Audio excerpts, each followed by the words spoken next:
اور ایک طرف یہ بھی ہے کہ وہ غفار ہے، وہ رحیم ہے، وہ ستار ہے، گناہ پہ پردہ بھی ڈال دیتا ہے۔ تو دو وصف ہوا،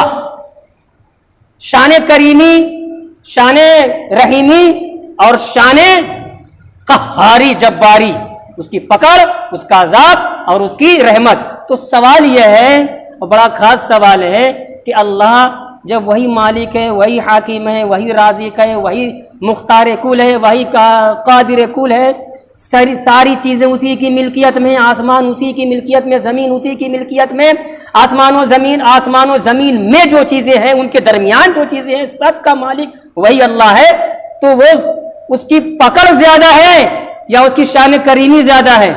قرآن نے کہہ دیا اس آیت میں، اور احادیث میں بتلایا گیا ہے، خدا کی شان کریمی اس کی شان قہاری سے بڑھی ہوئی ہے۔ کے لیے ہم ایمان والوں کے لیے بہت امید دلانے والی یہ آیت ہے کہ ہم جہاں تک ہو سکے برائیوں سے بچتے جائیں، جہاں تک ہو سکے اچھائیاں کرتے جائیں، جہاں تک ہو سکے تعلیمات اسلام پر عمل کرتے جائیں، جہاں تک ہو سکے رسول نے ہمیں جو پیغام دیا ہے، نبی نے ہمیں جو شریعت سکھائی ہے، جو تعلیمات ہمیں بتلائی ہیں، ان تعلیمات پر عمل کرتے جائیں۔ اب اگر عمل کے بعد بھول سے، چوک سے، نسیان سے، سہو سے اگر کمی کوتاہی رہ جائے گی تو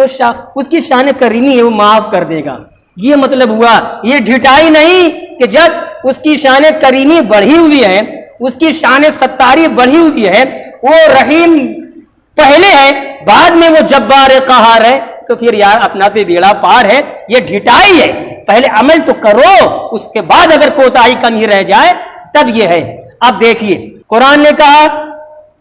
قل للہ، اے نبی ان سے کہہ دو ساری چیزیں اللہ کی ملکیت میں ہیں، سب کا مالک اللہ ہے۔ آگے ہے کتب علی نفسہ الرحمہ، اس اللہ نے اپنے کرم کے ذمے متعین کر لیا ہے رحمت، یعنی اللہ کا کام رحمت ہی کرنا ہے بندوں پر، ٹھیک ہے۔ اب دیکھیے تفسیر میں آئیے، 2-3 حدیثیں امام بغوی رحمۃ اللہ علیہ نے ذکر کی ہیں، رونگٹے کھڑے ہو جائیں گے۔ رونگٹے مطلب یہ ہے کہ شوق کے آنسو گر پڑیں گے، آنکھیں ڈبڈبا جائیں گی کہ واہ اللہ اتنا کریم ہے، اللہ اتنا رحیم ہے، اور ہمارا یہ حال ہے، اس کے حکام سے بے لگام اونٹ کی طرح بھاگے جا رہے ہیں۔ ذرا بھی اگر غور کرنے کا مادہ ہمارے اندر ہے تو غور کیجئے۔ تفسیر میں کتب علی نفس الرحمہ کی تفسیر میں حدیث نقل کی ہے بخاری کی، مسلم کی۔ بخاری کتاب التوحید، مسلم کتاب التوبہ کے اندر یہ جو حدیثیں ہیں دونوں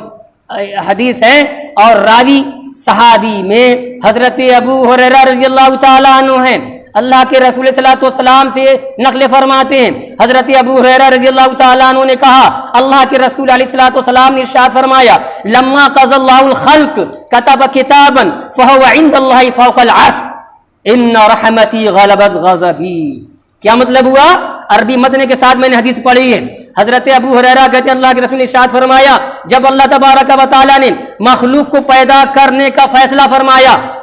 مخلوق کو، یہ فرشتے بھی ہو جائیں، یہ جنات بھی پیدا ہو جائیں،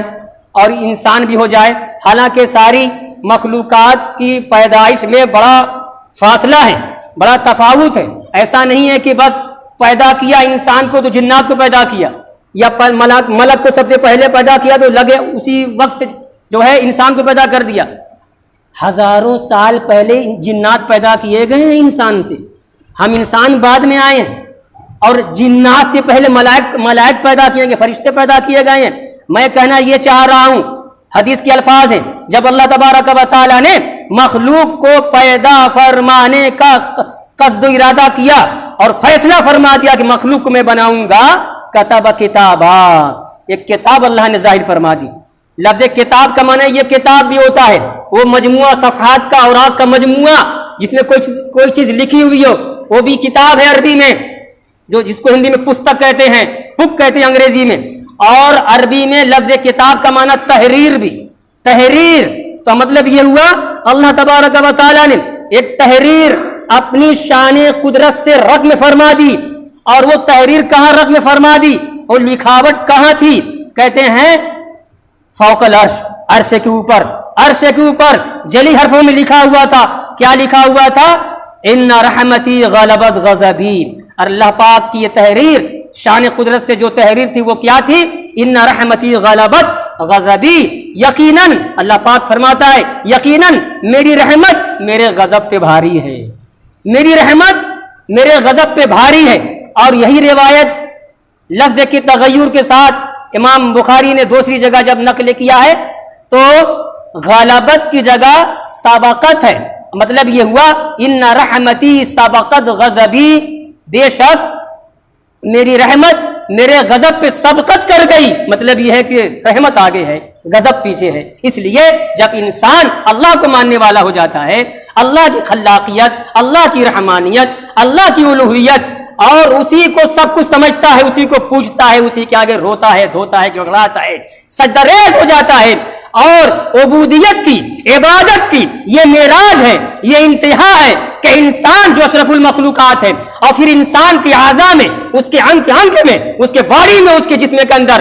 جو سب سے اعلیٰ، جو سب سے بہترین، جو سب سے باوقار، جو سب سے عزت والا انگ ہوتا ہے اس کا چہرہ ہوتا ہے، اور چہرے میں بھی جو بڑھ کر کے عزت والی جگہ ہوتی ہے وہ پیشانی ہوتی ہے۔ انسان کی یہ معراج ہوتی ہے کہ وہ عبادت کی جگہ میں اللہ کی جب عبادت کرے تو اپنے جسم کا سب سے اعلیٰ عرفہ حصہ پیشانی کو زمین پر رکھ کر کے اس کے آگے بندگی کا اظہار کرے، یہ ہے۔ تو جب یہ کرے گا بندہ تو اللہ تو معاف کرنے والا ہے۔ تو کہیں اللہ فرما ہی رہا ہے کہ میری جو رحمت ہے میرے غضب پہ بھاری ہے، غضب پیچھے ہے، اس لیے نیکیاں کرنا چاہیے، ہے کہ نہیں؟ اور نیکیوں کی قبولیت کے لیے ایمان شرط ہے۔ ایک بے ایمان بندے کو، ایک دہریے بندے کو، راہ اسلام سے بھٹکے ہوئے بندے کو ضروری ہے کہ پہلے وہ لا الہ الا اللہ محمد رسول اللہ کا پڑھنے والا ہو جائے، صدق کے دل سے مانے، زبان سے اظہار کرے، اقرار کرے، اور اس کے بعد اعمال کی دنیا میں آوے، جہاں تک ہو سکے حتی المقدور نیکیاں کرتا جائے، برائیوں سے بچتا جائے، تو پھر یہ قرآن کا یہ اعلان ہے کہ اللہ تجھے معاف کرے گا۔ اب دیکھیے یہ پہلی حدیث ہوئی، دوسری حدیث سنیے۔